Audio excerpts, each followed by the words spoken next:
ETF index mutual funds నేర్చుకుని stock మార్కెట్లో రాణించాలనుకుంటున్నారా? వెంటనే ఈ నెంబర్కి కాల్ చేయండి.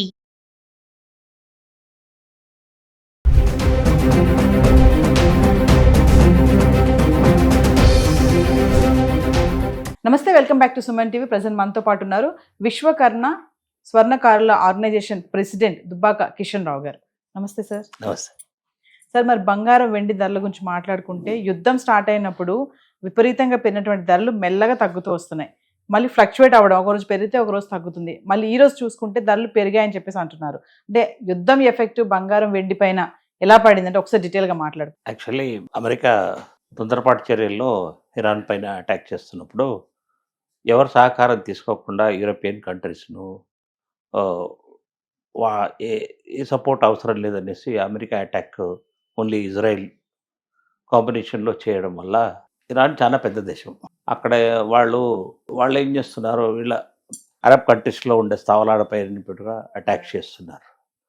సో ఇప్పుడు అమెరికా అడిగింది ఇప్పుడు మళ్ళీ యూరోపియన్ కంట్రీస్ను, జపాన్ను, వీళ్ళని ఆస్ట్రేలియా వీళ్ళు అడిగితే మీరు ముందు మమ్మల్ని అడిగి స్టార్ట్ చేయలే కదా వారు అనే ఒక సాక్ చెప్పేసి వాళ్ళు తప్పించుకుంటున్నారు అనమాట.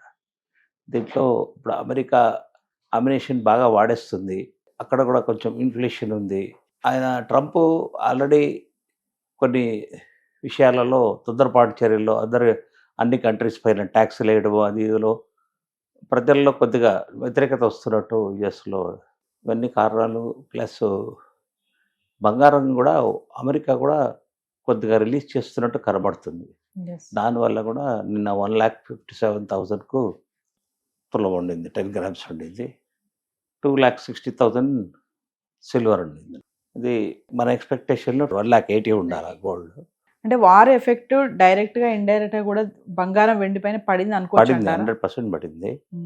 ఇంకా కూడా దీని ప్రభావము రానున్న కాలంలో ఒకవేళ ఇది ప్రొలాంగ్ అవుతే అమెరికా కూడా గోల్డ్ అమ్మాల్సి వస్తుందేమో అనిపిస్తుంది. మరి మొన్నటి వరకు ఒక న్యూస్ చూసాం సార్, దుబాయ్లో కూడా బంగారం పైన డిస్కౌంట్ ఇస్తున్నారు అని చెప్పేసి. అంటే వార్ ఎఫెక్ట్ వల్లే, అంటే అంతా కూడా ఎక్స్పోర్ట్ అవేది అన్నీ ఆగిపోయాయి కాబట్టి సో ఆఫర్స్ ఇస్తున్నామని చెప్పేసి కొన్ని న్యూసెస్ వచ్చాయి. ఏంటి మరి అదేంటి ఒకసారి? ఇస్తారంట వాళ్ళకి. ఇప్పుడు ఎలాగో రంజాన్ సీజను, దుబాయ్లో కస్టమర్స్ని అట్రాక్ట్ చేయడానికి, మన తెలుగు వాళ్ళకు కూడా ఫెస్టివల్ సీజనే. అక్కడ ఎవరైనా సౌత్ ఇండియన్స్ అక్కడ దుబాయ్లో ఉంటే వాళ్ళు కూడా ఉగాది గురించి కూడా, శ్రీరామనవమి, ఉగాది, తమిళ్ న్యూ ఇయర్ కూడా అనదర్ 1 వీక్లో తమిళ్ న్యూ ఇయర్ ఇలాంటివన్నీ ఉన్నాయి కాబట్టి దానివల్ల కూడా ఆఫర్స్ కంటిన్యూ అవుతుంటాయి. ఒక విషయం చెప్పండి సార్, యుద్ధం వస్తే గనక ధరలు విపరీతంగా పెరిగిపోతాయని అంటారు కదా, మరి ఎందుకు తగ్గిపోతున్నాయి అంటే? దానికే చెప్పాను కదా, ఇప్పుడు అమెరికా తొందరపాటు చర్యల్లో యూరోపియన్ కంట్రీస్ ఎవరు కూడా సహకరించడం లేదు. ఆస్ట్రేలియా సహకరించడం లేదు, జపాన్ సహకరించడం లేదు.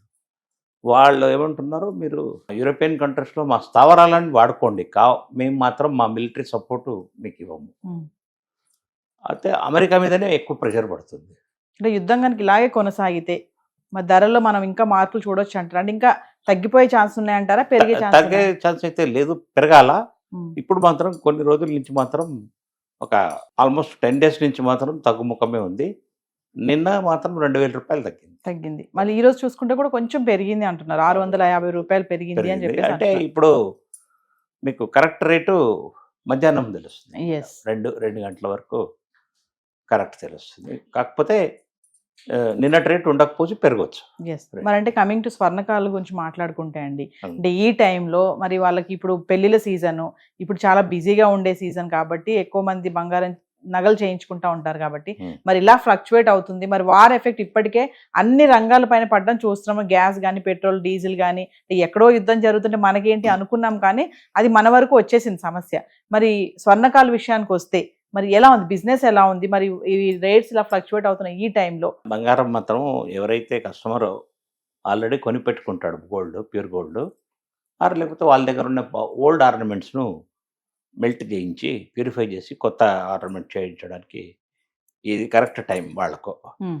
అయితే బంగారం కొనాలనుకుంటే ముందే కొని ఉంటారు వాళ్ళు.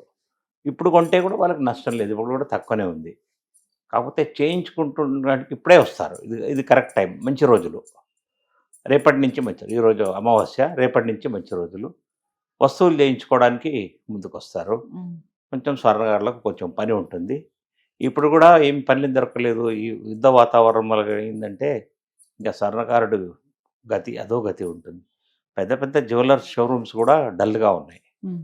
వాళ్ళు దానికే ఈ ఆఫర్లు ఇస్తున్నారు. మీరు ఇంతకుముందు అన్నారు కదా ఆఫర్స్ దుబాయ్లో, ఇక్కడ కూడా ఇస్తుంటారు, ఆఫర్లు ఇస్తుంటారు. అంటే వారు ఇలా యుద్ధాలు జరిగినప్పుడు పెద్ద పెద్ద స్టోర్స్ వాళ్ళు కూడా ఆఫర్స్ ఇవ్వడం జరుగుతూ ఉంటాయంట. ఉంటాయండి. అంటే ఈ ఆఫర్స్ లో మరి స్కామ్స్ ఏమైనా ఉంటాయా? మరి పబ్లిక్ ఎలా అవేర్నెస్ ఎలా అండి? కొంతమంది ఏంటంటే బంగారం విషయంలో ఆఫర్లు అంటే ఖచ్చితంగా అట్రాక్ట్ అవుతారు కదా. అవును. ఇప్పుడు 250 రూపాయలు తగ్గిస్తాము గ్రామ్ బంగారం కొనుక్కుంటే అని కొన్ని వార్తాపత్రికలు వస్తున్నాయి, కొన్ని స్టోర్స్ వాళ్ళు ఇస్తున్నారు. మరి దీంట్లో స్కామ్స్ ఏమైనా జరిగే ఛాన్సెస్ ఉన్నాయా? స్కామ్ అంటే మేడం ఇప్పుడు ప్రతిదీ హాల్ మార్క్ అయిపోయింది. కాకపోతే వాళ్ళు అమ్మే రేటే ఎక్కువ చెప్తారు. వాళ్ళు అమ్మే రేటు ప్లస్ మేకింగ్ ఛార్జెస్, మళ్ళా ప్రాసెస్ వేస్ట్, ఇవన్నీ ఎక్కువ చెప్తారనమాట. అందులోనే వాళ్ళకి గట్టి పట్టుతుంది. నల్లపూసలు వెయిట్ కరెక్ట్గా ఇవ్వరు, ఉమ్. స్టోన్స్ కరెక్ట్గా ఇవ్వరు, ముత్యాలు కరెక్ట్గా ఇవ్వరు, వెయిట్ వాటికి రేట్స్ ఎక్కువ ఇస్తారు. ఇలాంటి కొన్ని మీరు అన్నట్టు కొన్ని మోసాలు. అదే స్వర్ణకారుడు డైరెక్ట్గా కస్టమర్ తీసుకెళ్ళి ముత్యాల షాప్కు కానీ డైమండ్ షాప్కు కానీ తీసుకెళ్ళి కరెక్ట్ రేటుకి ఇప్పించేస్తాడు.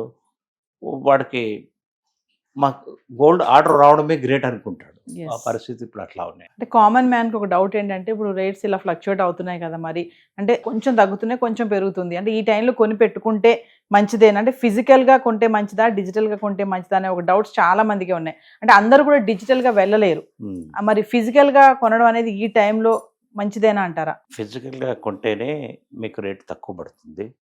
ఇప్పుడు మనం మాట్లాడుకున్న రేట్ అంతా కూడా physical rate, cash and carry రేట్లు అనమాట. డిజిటల్ రేట్స్లో ట్యాక్స్ పడుతుంది. 1,64,000 అలా పడుతుంది అమ్మా. 63,64,000 నియర్లీ 5,000 to 6,000 డిఫరెన్స్ ఉంటుంది. అంటే గవర్నమెంట్ వేసే 3% ట్యాక్స్, 3% ట్యాక్స్ వల్ల 6,000, 5,000, 6,000 ఎక్కువ డిఫరెన్స్ ఉంటుంది అనమాట. నీకు బిల్ కావాలంటే కంపల్సరీ డిజిటల్ పేమెంట్కే వెళ్తూ వస్తుంది అనమాట. కాకపోతే ఇప్పుడు ప్రతి షాప్లో ఎక్కడ తీసుకున్నా కానీ ఎందుకు హాల్ మార్క్ అయింది కాబట్టి, యూడిఐఎస్ కోడ్ వచ్చింది కాబట్టి, బిల్లు ఉన్నా లేకున్నా వాళ్ళ షాప్ ముద్ర ఉంటుంది కాబట్టి దొరికిపోతారనమాట. మోసం చేస్తే మాత్రం. థ్యాంక్ యూ అండి. నమస్తే.